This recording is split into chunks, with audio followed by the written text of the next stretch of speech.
Maureen Brown, reminiscing about her son who had died 31 years ago, sat heartbroken. One day, he went missing while walking home from school.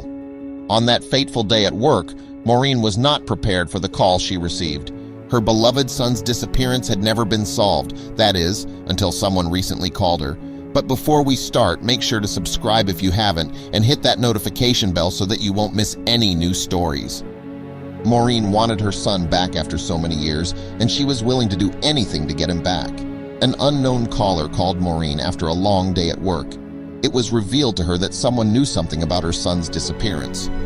As soon as the person finished speaking, they hung up the phone.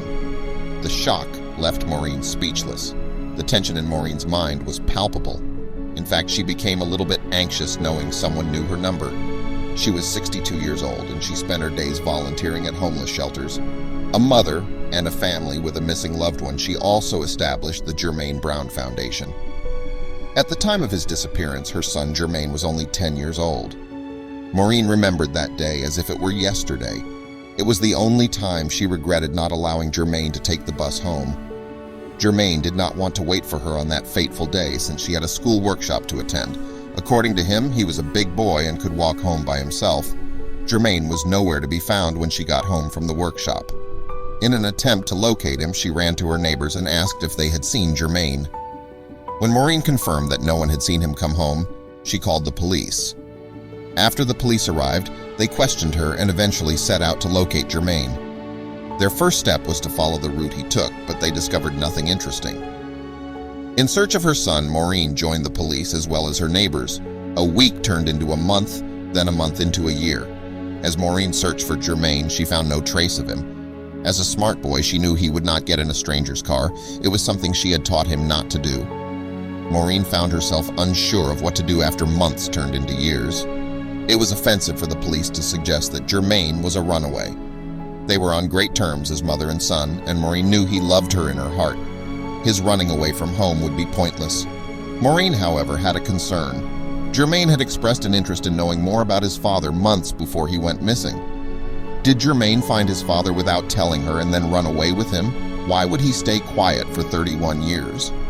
She started scouring the internet, social media platforms, and missing persons databases, hoping to find a trace of her son. She joined online forums and support groups for families of missing persons, sharing her story and seeking any information that could possibly lead her to Jermaine. Days turned into nights, and Maureen's determination only grew stronger.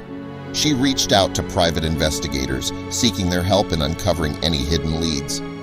Her phone conversations were filled with tense excitement as she discussed every possible clue or hint that came her way. There was new technology out there as well, and she was very confident this time around. She felt like she was getting closer to something. Her private investigator was finally able to track down her ex-husband and Jermaine's father, Lionel. Could he be the key to finding Jermaine? The reunion with Lionel was bittersweet. They hadn't spoken in years, and their separation had been painful. He had left abruptly after Jermaine's birth, unable to handle the responsibilities of fatherhood. Lionel was stunned when he learned about Jermaine's disappearance. He had no idea what had happened all those years ago. As they sat across from each other, memories of their past flooded back, the good times, the struggles, and the eventual breakup. She felt a little bit of guilt for not letting him know that his son had gone missing all those years ago. Lionel shared his side of the story. He admitted that he had reconnected with Jermaine a few years after leaving, but their interactions had been sporadic. He revealed that he had moved to Brooklyn, hoping to build a new life and escape his past mistakes.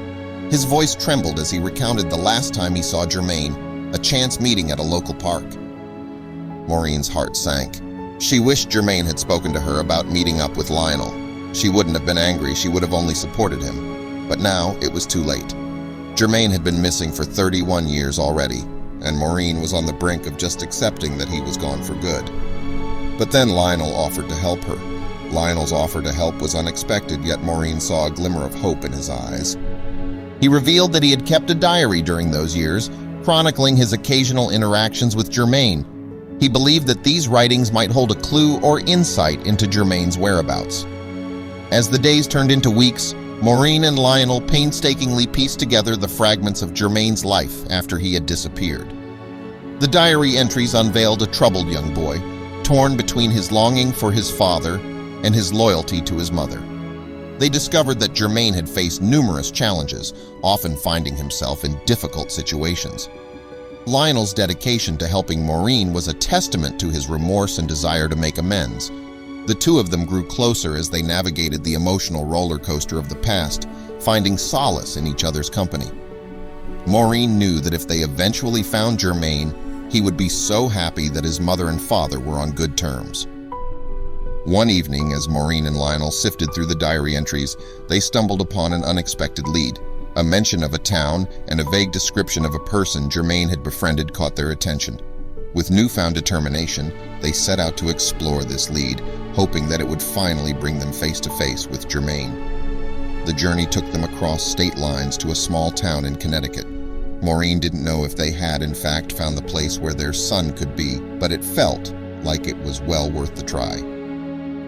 The 2-hour drive from Jamaica Plain to Connecticut was agony for Maureen. She didn't know if this was another dead end or if this would finally lead them to Jermaine. Over the years, Maureen had spent thousands of dollars trying to locate her son, and she knew that if this led them to nowhere, she would happily spend more money trying to find him. He was worth every penny, she thought, because she knew that he was alive and she just had to find out where he was and what happened to him all those years ago.